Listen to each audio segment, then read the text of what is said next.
9/11 was a pivotal point, not only politically, but also musically. There wasn't a band on the planet that got more radio airplay than Nickelback. How You Remind Me has been considered one of America's most played songs ever. You couldn't get away from Nickelback if you tried. I mean, you would have had to go to the moon. They sold out arenas, sold millions of albums. They were the definition of mainstream success. Nickelback was played more than the Beatles, more than the Rolling Stones. But then, something strange happened. It's like a meme. You know what a meme is? What's that, Nickelback? Nickelderb. Still a better band than Nickelback, wanted for crimes against music. People started to hate them, and I mean really hate them. That bad music makes people violent. Like Nickelback makes me want to kill Nickelback. It was a global movement against Nickelback. They were part of cancel culture before we had a name for it. Not because of a scandal, not because of offensive lyrics, but because they existed. It's like if the Beatles were produced by Nickelback. It's music, but it sucks. How did Nickelback become the most hated band on the planet? And why? The only thing I want to hear right now is the sweet sound of this Nickelback CD cracking as I drive over it repeatedly. Good morning, Owasso. This is the Twins with Owasso Live, and this is the Morning Loop. Today, we're going to review this video by Ozzy Parks about the Psyop that is why we were told to hate Nickelback. And again, it is a Psyop by basically music elitists who were like, Nickelback sucks. It was the this is a video that basically kind of exposes this is the last time we had monoculture, the last time that we had what's the word? We had TV and magazines telling us what was and what was not acceptable, and that we believed it. Yeah. So again, and I never understood the Nickelback hate. I mean, again, I grew up in the generation where, I mean, I remember being in high school and listening to, we all want to be big rock stars. That was on all the radio all the time. You know, I mean, Remind Me is one of the is probably one of Nickelback's best songs ever. And but yeah, I mean, I listened to Nickelback quite a bit as a kid, you know, and I know that there's a lot of, again, the only people that didn't like them were people who were music purists or people who were like, I play the guitar, so I know Nickelback sucks, you know, and you're just like, oh, okay, yeah, whatever you say.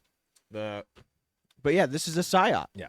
But as you can see from the thumbnail, these are the people down here that told you to hate Nickelback. This is those people.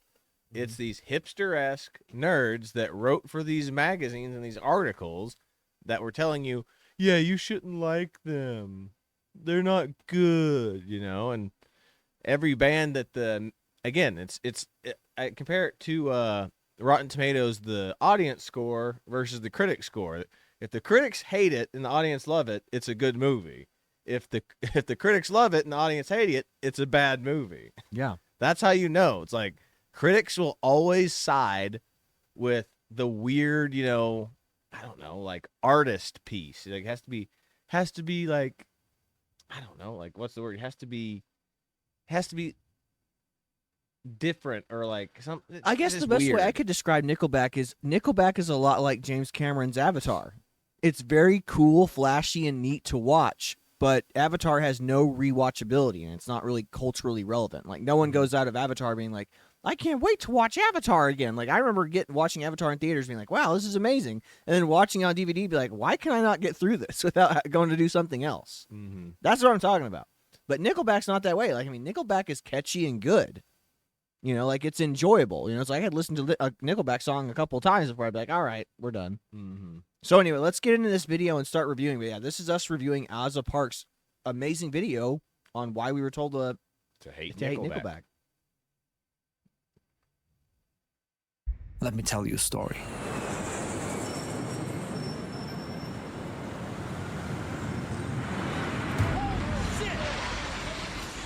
September 11th, 2001 changed everything. America went from feeling invincible to vulnerable overnight. Today, we've had a national tragedy. 2 airplanes have crashed into the World Trade Center. Fear, uncertainty, questions about safety, about the government, about the future. People were anxious, angry, looking for something to hold on to. America today is on bended knee in prayer for the people whose lives were lost here. In the middle of all that chaos, this song appeared. This is how you remind me of I really am. Nickelback's album Silver Side Up was released on 9/11, one of the darkest days in American history, and they actually had to perform that night. It was such a weird, eerie feeling. So I walked out there and I said, in one of the darkest moments in American history, please just let us be a form of distraction so you don't have to think about what's going on. How You Remind Me became the soundtrack of late 2001. A song about frustration, regret, and feeling lost. It wasn't trying to be profound, but somehow it resonated with millions of people. And now because of all of you, we get to stand up here and we get to do this. Thank you so much. It hit #1 on 4 different Billboard charts at the same time. Rock stations played it every hour. Again, so it's like it's like with Godzilla and anything else, you know, it's like something culturally relevant happens and then something else comes along that like may not be associated with it, but kind of capitalize on it. Like again, Remind Me could be the official song of the let's try to get over 9/11 thing. I mean, and again, Remind Me is a good song. You know, it's like, this is how you remind me of what I really am. You know, it's like that's kind of a comfort song to folks. You know, not only is it good and catchy, but I mean, it kind of like pulls the heartstrings a little bit, you know? So their rise comes in a time of tragedy, you know, and there's nothing wrong with that. So this is kind of how they kind of caught on. You know, it's like their stuff came out at the exact time. And again, right place, right time, you know? Yeah. So I mean, I get what. I guess people, some the JQ people would be like, "That's because it's a conspiracy to distract us from the Mossad agents who were bombing the towers." You know.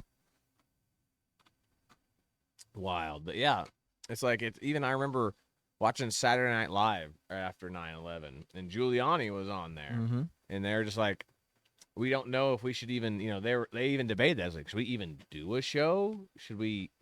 Is it appropriate to do that? And then they came out and just like, yeah, we need to get back to normal. We need to show the world that we're still here and we're still going to go to work. Like, nothing happened. And 2, that was one of the funniest things I ever did is like Laura Michaels walks up to Giuliani. He's like, so are we allowed to be funny? And then he looks at it and goes, why start now? Yes, why start now? Yeah. Yeah, I said we're people who grew up in this era. Like we remember all this stuff. Like you don't realize like the world was like taken really. We were put on pause. Yeah, it was a weird time, and especially like I said, we were 10 years old. We were 9 or 10 years old at this time. Yeah, we would have been turning 11 that year. Yep, exactly. But we'll keep watching this unless there's something else you want to touch on. No. Okay. Nickelback explodes. They become absolutely ubiquitous. All these buses lined up and all these trucks. And I'm like, who are all these people? And our tour manager comes over and goes, all those guys over there? That's your lighting crew. I'm like, who's that? Well, that's audio. Who's the guy standing right behind me? That's your new bodyguard. How big is this tour? It's the whole world, chat. I'm like, the whole world? He goes, yeah, and by the way, it's sold out. This is your reminder to thank the friend who gets. But yeah, I mean, it goes to show you. I mean, these guys were nobodies, and then all of a sudden, like, I mean, this event happened during 9/11. And all of a sudden, boom! You're the biggest names in music right now. And remember, they even wrote the song "Hero" for Spider-Man. Yeah, that's the main thing I remember. The problem was the Spider-Man. They say that a hero can save us. You know, like that. I mean, that's good stuff. Yeah. So we'll go ahead and continue on. Things are pretty good right now in the Nickelback camp. Japan for a while, a tour in the U.S. to Europe, and then back to the U.S., then over to Australia. So when How You Remind Me came out, I think we played 220 shows that year. And not just platinum, Chad, triple platinum. Nickelback! Nickelback! I remember I was thinking to myself, what am I going to do with all this money? Because I just thought I'm so, because I just didn't need anything. So some people are addicted to buying purses. Some people are addicted to buying shoes. I think I'm addicted to toys. Every time I see one, I have to buy it. So I'm trying to get help for it. By the end of the decade, How You Remind Me was officially the most played song on American radio. Not just rock, all radio. And Nickelback didn't hide what they were about. Lead singer and songwriter Chad Kroeger wrote about getting drunk on a Tuesday.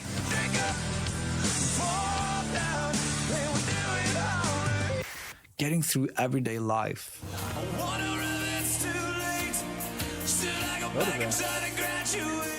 And wanting to be a rock star.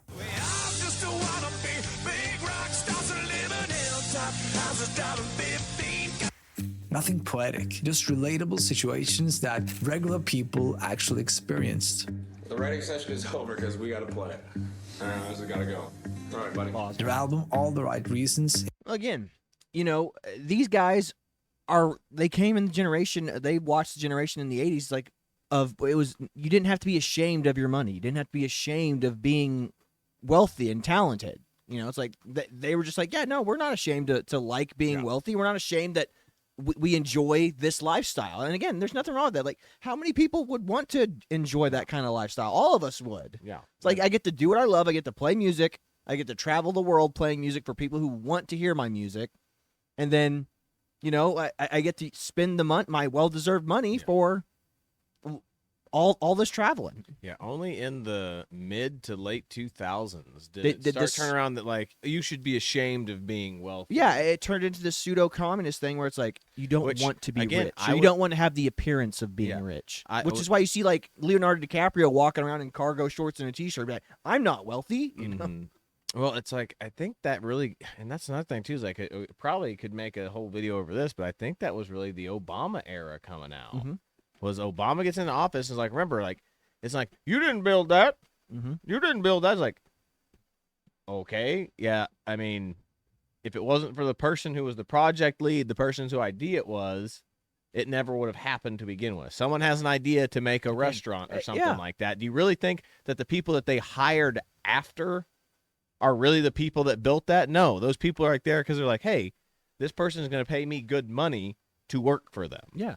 Again, nobody knew they wanted to hear a Nickelback song until Nickelback showed up. Nobody knew they wanted an iPhone until, what's his name, Steve Jobs showed up. Nobody was thinking about these things. Like, of course, the people who come up with the idea, you know, they might not have the prowess to innovate it, but they're the ones that, like, create the idea, and they're the ones that potentially get funding for the idea. I mean, that's just a simple way of looking at it. Like, we thought that the flip phone was as far as we were going to advance because, like, that's what Star Trek kind of shows. Like, yeah, exactly. Like, flip that out. Like, we didn't think it. And then Steve Jobs comes along. Like, I'm going to make a touchscreen phone that can literally get on the internet and all this stuff. And then it's like, then the regular cell phone industry had to catch up to Steve Jobs and was basically playing copycat. This is what we're talking about is like, yes, Steve Jobs built it. Did he build it alone? No. But it was his idea because no one else was thinking of something like this at this time. Yep. But we'll get back into it. But yeah, but I really do think it was the Obama years that kind of made you ashamed of being. I mean, that's what I was ashamed from being wealthy, ashamed of being proud of who you are, and it's like, I mean, that's where this whole like we're going to fundamentally change America. Yeah, that's the foundation of where this anti-white, anti-wealth, being proud and who you are came from. Was where the Obama communists era. started winning this culture battle. Exactly. Imagine that. In 2005, spawned 5 top 20 hits. The album went diamond with 10 million copies sold in the US alone. So they were selling out stadium tours, making millions of dollars, and living that rockstar life they literally wrote songs about.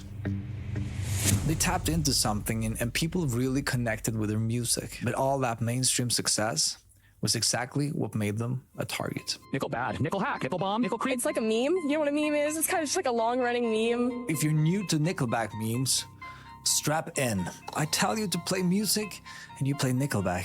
Friends don't let friends listen to Nickelback. This is how you recline me. I heard you like Nickelback, so I burned your house down. They say you hear the devil if you play Nickelback backwards. Even worse than that. If you play Nickelback forward, you hear Nickelback. We could probably do a 30-hour video just featuring memes like that. But it proves the point, because suddenly everyone seemed to be on board hating Nickelback. And Jarvis can play all of our favorite music. Hey, play us some good Nickelback song.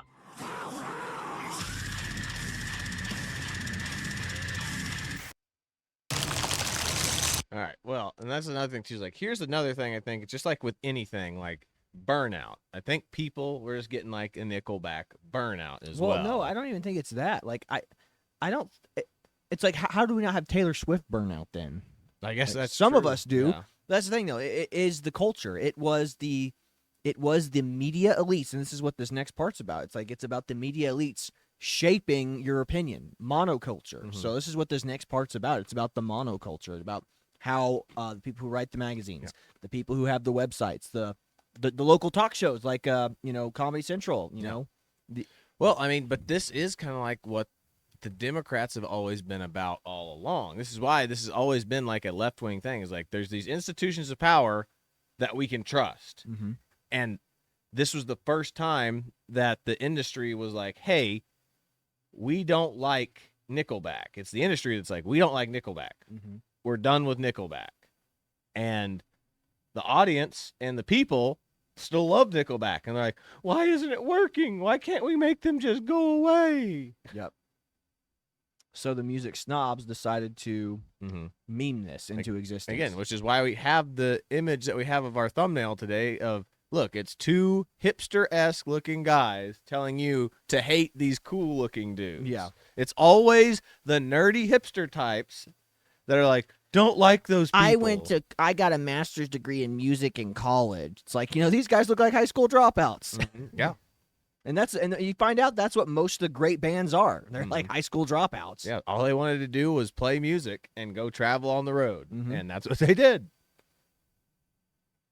Nickelback wasn't just an opinion. It was the correct opinion, the safe opinion. I've had it with all this Nickelback hating, all right? You think that makes you cool with the cool kids in school, Fred? No, it just makes me right. The opinion that proved you had good taste. Why Nickelback specifically? Like, what the F did Nickelback ever do to anyone? A new study with college kids by the American Psychological Association has found there's a connection between violent lyrics and aggressive behavior. It's May 2003, and the comedy talk show Tough Crowd airs on Comedy Central. Comedian Brian Posehn is one of the guests, and out of nowhere, he says this. No one talks about the studies that show that bad music makes people violent. Like Nickelback makes me want to kill Nickelback. It's just a throwaway joke, nothing clever or insightful, but the network loved it. Makes me want to kill Nickelback, kill Nickelback, kill Nickelback, kill. They played that clip in promos for months and months, over and over. And then something interesting started to happen. That joke became reality. Ladies and gentlemen, we are Nickelback. Nickelback? Who are these dillweeds? Music forums tore them apart. Every social media turned them into a punchline. Reddit threads dedicated entire discussions to thrashing them.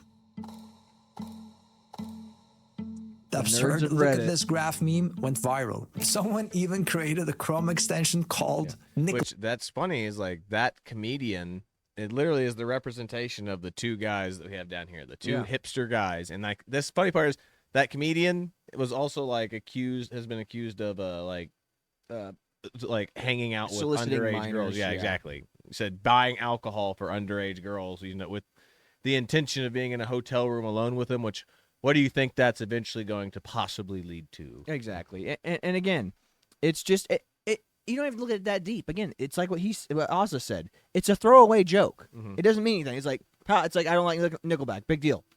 But again, it caught on to something that the elites like. They're like going, yeah, Nickelback sucks. Nickelback sucks. They're not that good. We hear it on the radio all the time. I'm just sick of listening to it. Mm-hmm. You know? Exactly. So. block that automatically removed any mention of the band from every website you visited. Just think about that. Someone actually spent hours coding a tool which only purpose was helping people pretend that Nickelback didn't exist.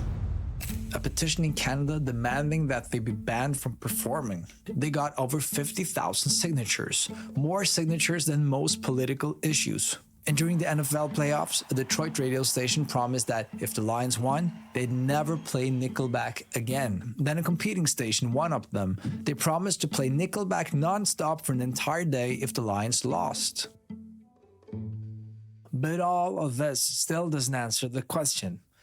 Why did Nickelback become a target? Please welcome the White Stripes.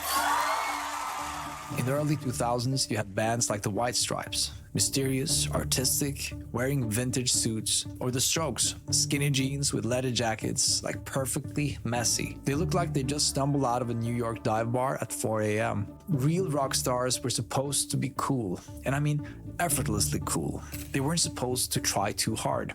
Then you had Nickelback.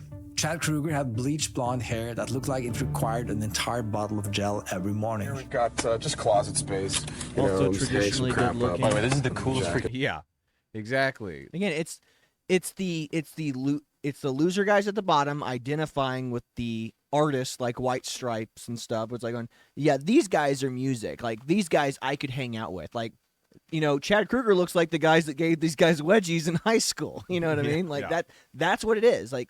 It is, you're too good looking to be a talented musician. Mm-hmm. And again, the music snobs will be like, he's not even that talented. They don't play that many chords, bro. You know, it's like, all right, cool. But he plays music that appeals to large groups of people. Yeah. Sorry.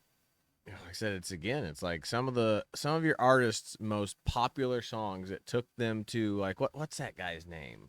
The one that does, I guess it's Train, or maybe it is. I said, look at the stars, look how they shine for you, and they're all yellow. That's oh my god. What is that guy's name? I don't know who it is. But he was on Joe Rogan, and like he was talking about how that's like his probably most popular song, and he hates it. Yeah. So he's like, I hate that song. He goes, I think it's stars Coldplay. aren't. It's what Coldplay. Yeah. He goes, stars aren't yellow, Joe. Stars aren't yellow. It's like, you know, he hates that song, and again, that's the thing That's what makes the industry like think that like same goes for simplicity, but same for that song "Welcome to the Jungle" by Guns N' Roses. Guns N' Roses hates that song "Welcome to the Jungle," but it's their most popular song. Yeah, for real. So, but that's the thing. It's like people like simplicity. Yes, I mean things that are simple and easy to remember are what people are going to remember and just like get stuck. Whether or not it's the fact that it gets stuck in their head or that they like it, but either way. That's how it's always been. Simplicity is king. Yep. Like, and when you write these, then they get in and they write these super epic songs. Like, I love this song. This is my favorite song. I spent hours writing it. And like, everyone's like, yeah. There's a lot. I play a lot of different chords. I play a lot of complicated sounds in it. Like, it's good. It's like, all right, well, I like that other one you did. Yeah, exactly. It's like, the audience opinion, unfortunately for people, it matters. It's like that what's that joke that they always talk about in that show that we used to watch? I never really got into it, but all of our friends loved it. The one that's about basically about Mark Wahlberg. It's about his life. Oh, yeah. What is that called? Entourage. Yeah. Entourage. It's literally that's like you're supposed to do, you know, like you're supposed to do like a movie that gets you famous. You do one for them, one for the audience, one for you, and you can do your art piece. The George Clooney rule: one for them, one for me. Yeah, one movie for them, one movie for me. I said, and then like the Jonah Hill joke from from the James Franco roast was I'll do one for them and five for nobody. Yeah, but that's the point. It's like what we're about to talk about here. Is like all those bands that they're talking about right now fell off the map, whether because he talks about that at the end of this video, so let's just keep going. jacket. Look at that jacket. The band wore baggy jeans and wallet chains. They looked like they shopped at the mall. They looked suburban, like guys in a bar watching sports. Nickelback is more like trying to get people to get these in the air, you know, getting everyone to have a good time and enjoy the rock show. And But here's the thing: the people who love Nickelback's music, the ones who buy. And you could argue that they like shaped like the skater generation. Like Yeah. that's what all skater kids wore back in I guarantee the you early skaters 2000s. don't like Nickelback. Yeah. They just look like they went to Jinko and went to Kohl's and bought those jackets and those pants. Like, again, you know, it's like, you heard him at the beginning. He's like, I didn't know what to spend this money on. I don't need any of it. Mm-hmm. So he bought a bunch of useless four-wheelers and Sea-Doos. Yeah, humble, very, very humble guys. Mm-hmm. And like they probably are like a couple of suburban. They're suburban guys that somehow made it big. Mm-hmm. Exactly. And like cool kids aren't supposed to come from the suburbs. That's the problem with like the hipster media. Is like, you got to come from New York Well, and or you be got- discovered in some dive Or bar. if you do, you have to reject that previous lifestyle you lived. It's like, yeah, you know, it's like the Stranger Things, like Nancy's mentality in Stranger Things. I don't want to live in suburban hell. It's like, okay, I mean, your life looks pretty good to me. I mean, you have you have a hardworking but maybe lazy dad. Mm-hmm. You have an overly protective, beautiful mother. Mm-hmm. You have annoying brothers and sisters. But I mean, that's the whole point of having brothers and sisters. They annoy the piss out of you. Yeah. You know, it's like your life looks pretty good to us, and it's like you're like, I don't want to exist in suburban hell. You know, that's again the brainwashings of Stranger Things and shows like that. It's like, is it a great show? Yes, but Nancy's philosophy and a lot of those kids, like even Jonathan Byers' philosophy, it's just so dumb. It's so antithetical to reality. It's like, I don't want to live in suburban hell. It's like, the suburbs look pretty great to me. Yeah, like those kids riding their bicycles to each other's houses, having a good time. You want to go live in a big city and live in an apartment that you can barely afford with 10 roommates? Yeah, that sounds like the life for me. The Spider-Man apartment where you have one room and then you have a communal bathroom for everybody on your floor. Sounds like a nightmare. Yeah. And like that's honestly what it's like living in big cities. And there's like, this is so, you know, this is so cultured. This is so cultured. Being cultured is living in the is slumming it basically. Mm-hmm. That's what being cultured is, because that's what I mean. Just like the funniest thing was like, this is why the first couple of seasons of Family Guy was good. Remember when like Chris makes it big as an artist or whatever? They sit in New York and then like they're driving a taxi and Lois like, oh look, a man scratching his ball. The city is so cultured. You're just like, oh, wow. She sees that at home like, gross. But Yeah. Sees a man scratching his nuts in New York and this place is so cultured. I feel so a part of the city and Yeah, culture. I know. It's like we're New Yorkers now. You know exactly. It's retarded. It's retarded. Sorry. Keep going. Millions of albums, they like it straightforward. Simple rock music, big guitars, sing-along choruses, songs about drinking beer and relationships. We're not wearing any underwear. Hannah girls, put out. But here's the twist. The people who back then decided what was cool in rock music, they wanted the opposite. They wanted artists who seemed mysterious. Tom York, Julian Casablanca, Jack White, misunderstood and complicated. Too cool to care about commercial success. Feels fucking great. There's not a day goes by where I don't fucking count Your hands feel great. Well, I like that. I don't fucking count my lucky stars every day. Nickelback committed the ultimate sin. They tried. Straight up rockers, we can do anything we want to do. And we have not pigeonholed ourselves into a category where it has to sound like. Chad Kroeger has openly talked about his songwriting formula in interviews. I would dissect every single song that I would hear on the radio, and I would say, why did this do so well? There's so many things that you can do to make a song stick in someone's head. They had some knowledge of how the record industry and the music industry worked at that time. They knew what they wanted, and they were pretty laser focused in how they thought they should get there. Real artists weren't supposed to care about commercial success. Real artists were supposed to create for the art itself. Real artists weren't supposed to give a crap about what the audience thinks. Yeah. That is the definition of being like an auteur, like director or whatever. You saw that Julian Casablanca. You saw the White Stripes guy. It's like going, I don't care what anyone thinks about my music. You know, getting popular is just a byproduct of my genius. You know, it's like, again, an F Chad Kruger for trying hard. It's like, I mean, again, he's like a businessman. It's like, I'm listening to songs on the radio. Why does this sound good? Why does this stick? Why is this catchy? Again, they didn't pigeonhole themselves into one specific style. It's like, I don't have to just be this, everything's sad and I'm going to be sad. You know, it's like, I mean, he made Rock Stars. He made Remind Me. It's like, those songs are on polar opposite ends of what's going on in his life at the moment, you know? Exactly. But that's just, but again, the crazy part of all this is he's doing what a good business is supposed to do. Where are we making our money from? What's our bread and butter that we need to focus on? Like, any business that does not do that and focuses on who gives a crap what the customer wants, you're going to go out of business, which is exactly what happened to all those bands. Again, this is why most artists are just flashes in the pan. It's like, you can't do what continues to make you great. You know, and that's the sad truth. And everyone's like, screw these guys for trying, screw these guys for being so cool, screw these guys for being so down to earth. You know, it's like, we want these guys who act like they're better than you. And again, it's the artists thumbing their nose down at their audience. It's the media critics thumbing their nose down. It's like, if you like this, you're dumb. You know, again, this is the last little strain of monoculture that they had. Yeah. But again, you'll see it kind of turns against the media at some point. But we'll go ahead and keep watching. So the mockery exploded everywhere. Now, this is the part of the video that I will ask for 15 seconds of your time. And no, this is not a sponsor spot. This is me saying thank you, because we read all your comments, all your kind words. And that's, please subscribe, because it tells the algorithm that what we're doing is quite good.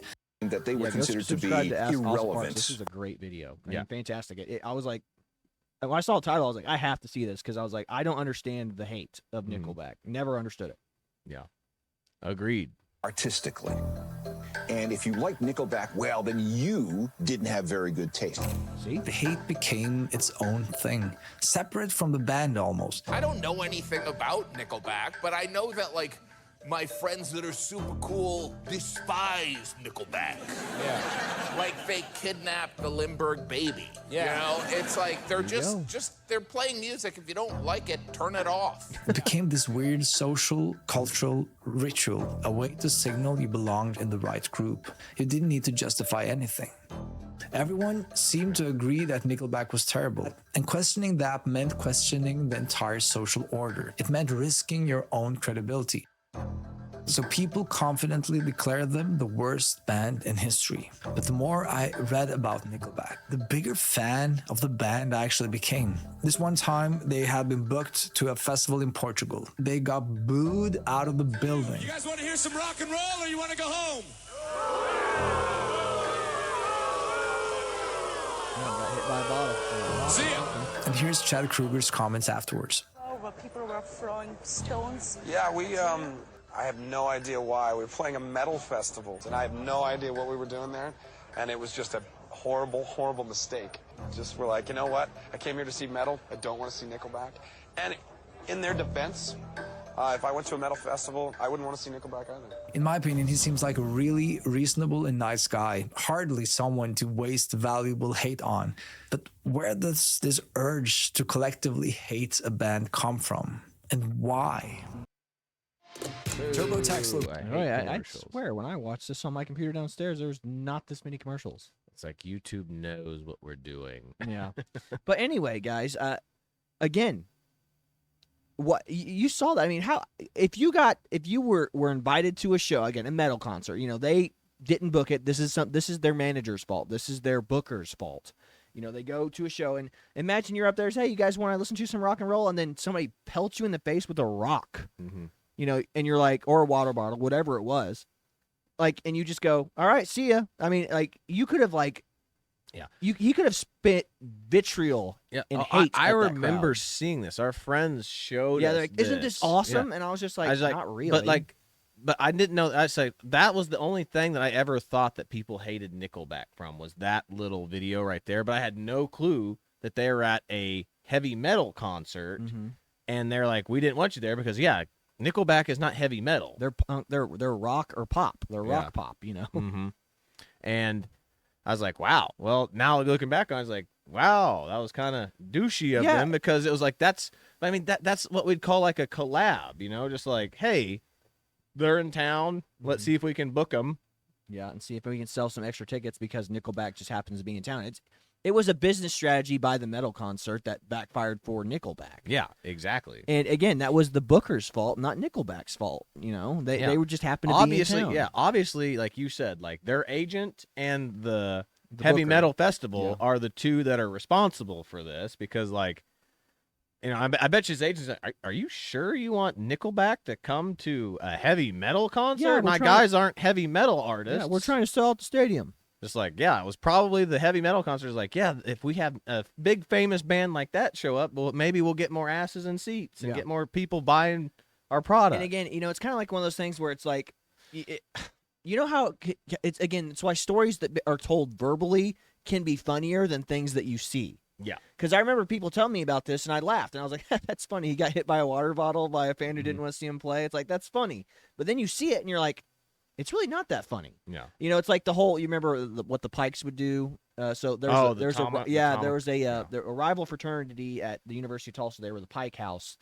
They would tomahawk people, and they would throw a big black dildo at the subway workers on campus. And like, when colloquially you just hear about it, you're like, a tomahawk, that sounds funny. But then like when you're physically present to see it, or you watch the video, you're like, dude, that guy's trying to make somebody's food, and then he doesn't make that much money. He gets hit in the face, and he's going to have a huge bruise on there because that, I'm sure it was clean and it wasn't used, but at the same time, they don't know that. Yeah, and again, it's just one of those things where it's like, again, it sounds funny when you hear about it, and then you actually see it, and you're like, oh.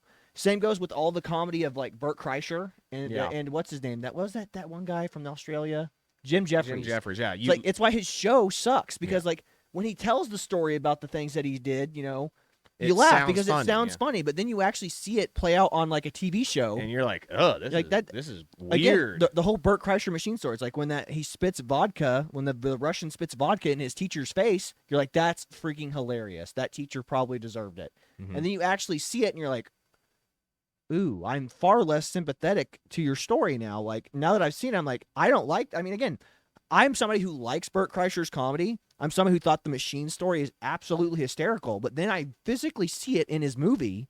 I'm like, I don't like that. Like, it's not as funny visually. Yeah. Sorry, this was a tangent that I just went on. But anyway, it just goes to show you that, like when you see something, it's not as funny than when you hear about it. Because when you hear about it, you're like, and then whenever you see it, you're like, oh, because now you see the fallout of the person who was affected by it. And you're like, again, the whole Pike thing where I watch those guys throw that thing at a subway worker, and you're like, I don't like that. That subway worker is a minimum wage employee who's not going to this college, and if he is, then it's even worse because he just got made fool of by a bunch of wealthy, drunk assholes. Yeah. Basically, yeah. Yeah. So anyway, we'll go ahead and continue watching this. My volume on? Yeah, oh. Crap. Here's how the music industry worked in the early 2000s. You had artists who wrote and recorded songs, record labels who published them, and music critics who told everyone which ones were good and which ones were bad. The critics were gatekeepers. The job was... And remember, this is what liberals go to college to work their way up to do. Yes. Like, me and him are the type of guys, like, we've always liked to do stuff on our own. We don't like a bunch of, oversight. There's a reason why when we made, films and stuff, we just did them on our own. We're just like, all right, I'm going to go do it. Because the more people that are there, the more input that you get, the more stuff that you have to change. Or the more complicated things become, the more of a logistical nightmare it becomes. Exactly. And it's the same thing with, why you could argue why the new Halo games suck and why most games, get worse and worse because they make their first game that's just, a hit. And then all of a sudden, in comes all these corporate entities. Marketing departments, this is what people want to see. It's like going, I don't know. I feel like the people that made the game know what they made a game that nobody, again, Halo. Nobody knew they wanted to play Halo until Halo came out. It's like, I think these guys who made the game know what they want to see in their next game. And then you get these marketing departments, you get these PR people that, no, this is what people want to see. It's like if you guys have ever seen South Park talking about like when they were trying to do their movie, they go, we need to have a Kid Rock thing, and like they were like, no, we're not gonna have a Kid Rock musical midway through our movie. That's retarded. He goes, no, this is what people want to see in a South Park movie. And they go, we're the creators of South Park. We know what people want to see in a South Park movie. We made this show. It's like, who are you? Yeah, exactly. That was MTV that was telling them to do that. But yeah, regardless, is like that's the thing. Is like they want to come these in liberal. So what you just said, these liberal media critics who think they are elite. It's like, I went to college for 4.5 years to become a media critic. I understand this better than you. Yeah. And if there's anything that we've learned from the Bud Light Dylan Mulvaney thing, just because you have a college degree does not mean that you're a marketing genius, because that almost ruined Bud Light. Ruined them. They had to go and get Shane Gillis, the most blue collar of Shane Gillis, comedians. and what's the other one? Post Malone. Post Malone to go start doing beer commercials to finally get people to be like, I like these guys. So yeah, you're marketing to the right people. Which again, look at them. Look at both of them. Both two average looking dudes that aren't like shredded up Greek god type guys. They're just two average looking dudes. Dad works at the Dallas airport. You know. Yeah. Anyway, we'll get back to this. Filtering out bad music so you didn't have to do it yourself. And critics really didn't like Nickelback music, but the people still loved them. So in a sense, Nickelback's rising popularity threatened the entire system. Again, boom, this is what I'm talking about. This is Rotten Tomatoes. The people score it high, the critics score it low. This is what we're talking about. Yep. If millions of people genuinely enjoy their music, what did that say about the gatekeeper's authority? If commercial success didn't require critical approval, what was the point of critics at all? A Finnish study analyzed Nickelback's career and found something interesting. The more successful they became commercially, the worse their critical reviews got. When their sales numbers went up, the review scores went down almost perfectly. The bigger you get, the harder they want you to fall. The music itself hadn't changed. And again, but this is the thing. The critics are the critics for a reason. It's like the only profession that you could be in and be this wrong, you would not keep your job. If you're in any profession where you were making this types of prediction and you were this wrong, you would be fired. I don't like Nickelback, and here's 10 reasons why by BuzzFeed. They're successful and I'm Their not. style You remained should dislike them. Yeah. Consistent, but the cultural position has shifted. Hating Nickelback became a signal, a way for cultural snobs to announce, I'm not like those other people. Nickelback? You got me Nickelback? That's actually the band. All right, fine, they'll do. Boys, get them in there. Saying you couldn't stand them meant that you had sophisticated... Look at, I mean, the real actual band showed up to do this commercial. That just to show you how humble these guys are. How they get it. Like we'll be a part of this. You know, if people if for whatever reason we're despised, we'll play into it and have fun with it while we're here. It's no different than what happened with that JD Vance meme where he has that weird baby face and just like everyone's like, ha ha ha, look, we're making fun of JD Vance. I think this is hilarious. Yes. Just like, you're not supposed to like it. We're making fun of you. Exactly. I mean, again, God forbid conservatives laugh at themselves. And again, this is the beginning of the left being like, hey, we're laughing at you, not with you. And then whenever the people who are being made fun of laugh with you, it's like, it's not that big of a deal. I don't take myself that seriously. It's like, again, what Chad just said, you're not supposed to be enjoying this. We're making fun of you. Again, these are the cultural critics are the losers and are the loser kids that got made fun of in high school that now they go, we're on the other side. We're the ones making fun of you and you can't enjoy it. And it's like these guys were able to, again, have the humility to be able to laugh and poke fun at themselves too. Yeah. It's like the best. I almost wish I had pulled it up now, but it's the scene from Parks and Rec where Jerry quits, and then they realize that someone needs to be the new Jerry because Jerry was the whipping boy of the Parks and Rec. Well, something happens, and what's his name? What's the Indian guy's name? I always forget. I can't remember either. It's Chet. Yeah, his name's Chet in the show, but I'm just trying to remember his real name. But he was in that movie with, Keanu Reeves and all that. But anyway, that guy does something stupid, and everyone's like, just starts making fun of him. Aziz Ansari. Yeah, Aziz Ansari, that's it. And everyone starts making fun of him. He's like, no, I'm not going to be the new Jerry. And then a little time later in the show, Chris Pratt's character like spills something all over himself, and all of a sudden he points out and goes, "Ha, look!" But Chris Pratt's character is an idiot, and he just thinks it's funny too. He's like, "Ha, look, it's all over me," and like everyone's laughing with him, and then he doesn't get all bent out of shape about it, and he's like, "Why is everyone picking on me? Why is everyone picking on me?" That is literally the critics in this case, whereas Nickelback is Andy Dwyer, and just like, I don't care what y'all think, like.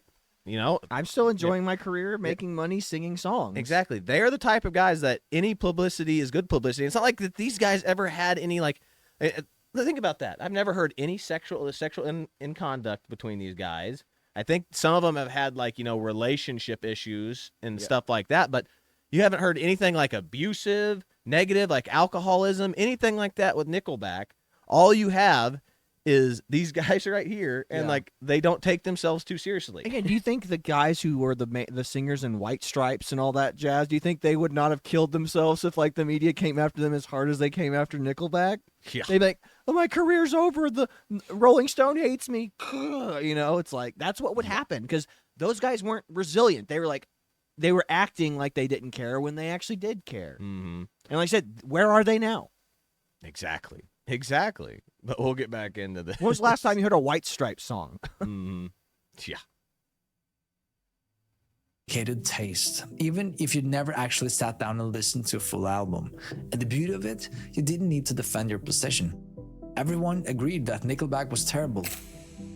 But the world was changing in ways we would never have predicted. The very system that created this hate machine was about to self-destruct.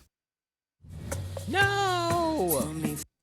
I hate commercial. We just had a commercial. I know. Yeah, it's because I swear. I think it's done on timer or something. In the 1990s and early 2000s, if you wanted to watch television, you had NBC, CBS, ABC, Fox, and maybe a few cable channels. That's it. That meant everyone was watching and listening to the same stuff at the same time. That's called monoculture, when an entire society shares the same cultural references. Monoculture is when it was much easier in the media environment for a single song to become pervasive throughout the world and global culture. This meant that on Monday mornings at work or school, millions of people could talk about the same TV shows they'd all watched Sunday night. The same songs they all heard on their morning commute. You could say that pop culture was a shared language. Yeah, Britney Spears made the biggest impact with her Sugar Pop. The radio DJs decided what songs got played. Blockbuster decided which videos got stocked in their shelves. MTV decided which music videos got into rotation. Essentially, this was gatekeeping, and it sounds restrictive. But behind that gate was our culture, our shared reference points, our common ground. And the early 2000s were the last time the system really worked. Music critics at the Rolling Stone and Pitchfork still had real influence. Cable television could broadcast one joke about Nickelback and have millions of people see it at the same time. But then on June 29th, 2007, this happened.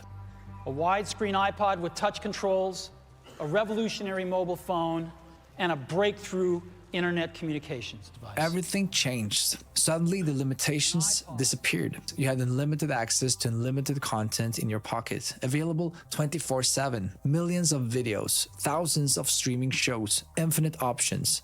And here's the crucial part. Algorithms started curating everything, specifically for you, based on what you'd already watched and liked. In the past, we had more of this media monoculture where ideas were dictated from the top down, from tastemakers down or executives down. And now that system has totally broken down and it's more of a bottom-up cultural system. Your friend in New York might become obsessed with K-pop. You went deep into indie folk. Your classmate or coworker discovered conspiracy theory podcasts. Your sister started to binge true crime documentaries. And none of you had any idea what the others were consuming because you no longer occupied the same cultural spaces. Yeah. People around. This is a great point because we grew up in the generation that literally went from from records to tapes to CDs to iPods. And then, then iPod disappeared when the phones could actually have enough storage data to have so that your phone became your iPod. Yeah. It's like we grew up in a very, very like our generation, like, and we saw the evolution from video games to music, how music is held and stored to where we are now is absolutely insane, and how it has transgressed between just 2000 to 2010. I don't have access to the library of songs that I used to have on my iPod. Yeah. Like I in fact, I don't even want music on my phone because I don't like music automatically playing in my car. Yeah. Like if it's not on YouTube, I'm probably not going to mess with it. Yeah. That's true. So That's again, true. and this is so right. I mean, monoculture is dead. This is why, I mean, we have no shared culture. Like, you don't go anywhere. Like, I mean, Game of Thrones and Stranger Things was like the last like cultural relevancy that any shows really, like, everybody was watching. It's like everybody had seen Stranger Things. We came to Stranger Things and like when season 3 kind of dropped, but there is no cultural cohesion anymore. You have a bunch of kids over here watching anime. You have a bunch of kids over here watching true crime. You have a bunch of people over here watching, classic movies like Steven Spielberg films. Have a group of people over here watching their cooking show. Yes, I mean, again, like, I mean, and now occasionally the algorithms will weaponize. Like my wife and apparently millions of women around the world are all bread makers now for whatever reason. Yeah. So occasionally the algorithm will get to them. But like I said, this goes to show you too that women are the most easily influenced. It's like they saw one bread video and then YouTube was like, women will be bread makers now. And now, seriously, every girl I know, including my sister, are all baking bread. Yep. What the heck's going on? Mom, sister, your wife. It's insane. Yeah, it's nuts. But that goes to show you how easily influenced women are. So again, which also brings me to the next point is why women shouldn't vote. Yeah. But again, right here, it's like he's talking about the death of monoculture. How true is that? I mean, we're not unified anymore. I remember going to school as a kid and being like, yeah, everybody heard the new Nickelback song. Everybody was talking about the new Britney Spears drama or whatever. Like, literally, you walk in like, did you hear about Britney Spears? No. Yeah. It's like, who cares? Yeah. So again, we don't have any shared culture anymore. Like I said, yeah, back in the early 90s and back in the late 90s, early 2000s, when a celebrity did something, like it was posted all over the place and like their careers were ruined. Now, just like celebrity did something bad. Oh, who cares? I don't have What time celebrity for that. is that? Yeah. I never heard of them. Yeah, exactly. If it's not any of the Marvel superhero people, we don't know who it is. Exactly. Just like same thing when we talk about with Bad Bunny. Like, who the hell is Bad Bunny? If it was not for Happy Gilmore 2, I can remember. And when he came in, I was like, who's Bad Bunny? And then I looked up, oh, he's a singer. And I was like, I've never heard of him. Yeah. Ever. And why is he in this movie? Exactly. But anyway, we'll get back into it unless there's something else you want to touch on. No, that's it, man.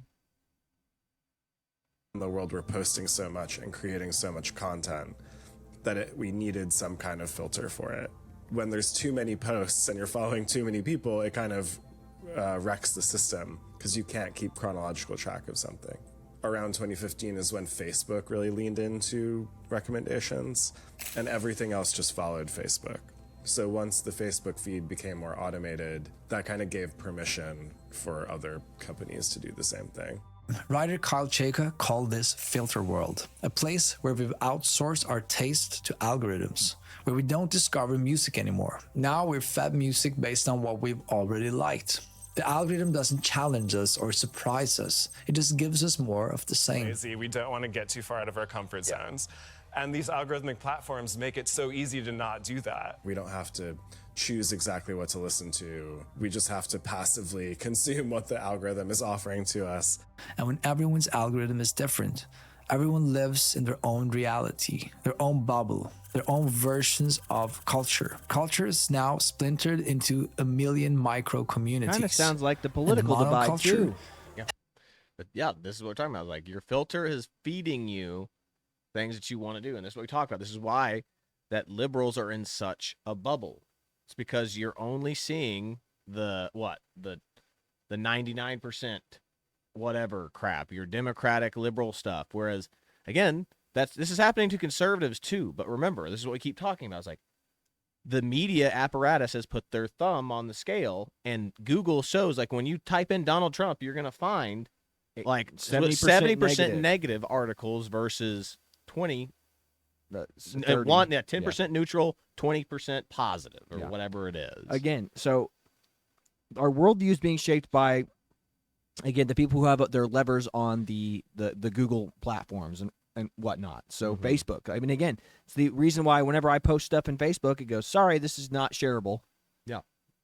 Like, we talk about this all the time. When I share any of these videos that we post to my personal page, no traction on it. But I post a picture of, like, my dog or, like, something that me and my brother are doing, it'll get a crap ton of views all of a sudden. I'm just like, how come I'm not getting any views when I just post this video? But, like, I post this, just picture, like, Facebook is like, yes, this is approved. This is approved by Facebook. Just post your random mundane life crap. We don't want to see your political views. Yes. So again, this shows to show you the polarization too. I mean, again, this is done. This is just looking at it through the Nickelback lens, through the media and entertainment lens. It's the exact same for the political stuff as well. So again, this video right here is far more groundbreaking than you would think. This is not just a video about Nickelback. This is a video about the loss of power from the cultural institutions. But it's also explaining how these algorithms, people who develop these algorithms, as well as the people who have their fingers on the levers of power, are able to still pseudo-manipulate you into what you hear and see. Yeah, exactly. But, I mean, but this is what we always talk about. Was like, this is why liberals want this stuff to come back. They want to be able to appeal to authority. Liberals love appealing to authority.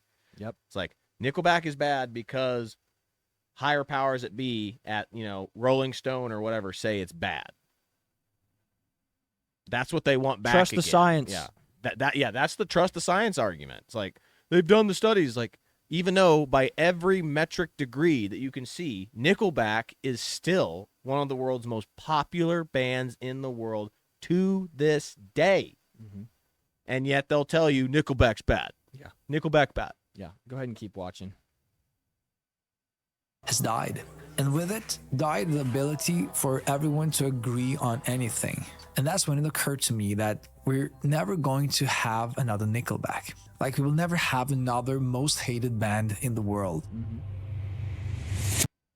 You know you could be vaping from... Golly, dude. That's another one within the span of 30 seconds, bro. Yep.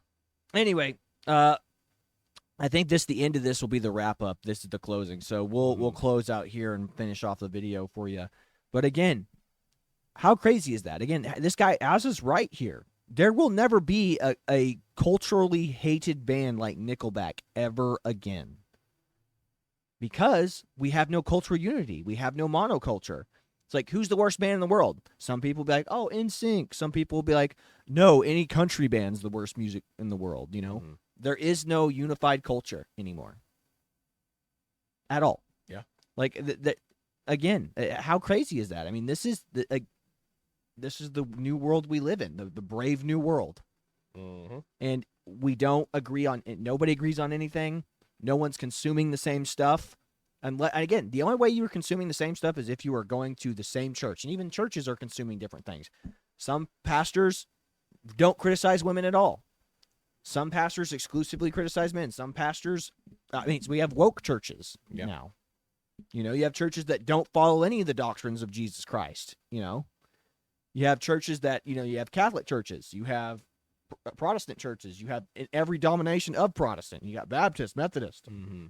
You got Jesus Christ of Latter-day Saints, So that's absolutely nuts, and nobody's consuming the same thing anymore. You might just happen, and if you do, you're going to get in some chat group or some Reddit group where it's like, I'm a Godzilla fan. Welcome to the Godzilla group. I'm a Nickelback fan. Welcome to the Nickelback subreddit, So again, you're going to get in a group full of yes men and yay sayers, and you're not going to hear any conflicting information, and that's just the way it is now. And it's crazy. This is why we can't, again, this is why whenever I think I'm talking to people who I went to college with, who I consider smart, I'm just like, how are we speaking two completely different languages right now? And it has to do with exactly what we're talking about, the algorithms and what we are consuming. So anyway, I think we'll wrap it up there. It's like what? How many minutes are left on that? 3 minutes, I believe. So again, we'll send you off with this last 3 minutes. But this is the Twins with Owasso Live. This was the Mooning Loop. Be sure to like, share, and subscribe so you too can stay in the loop. That is all we've got for you today. God bless you, and Nickelback does not suck. See you later, everybody.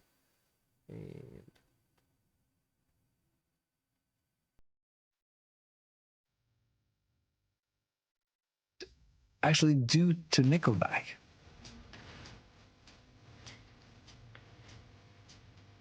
Every joke kept Nickelback in circulation. Every meme was free publicity. Little do they know, they've contributed to our longevity. Every viral moment reminded people that Nickelback existed.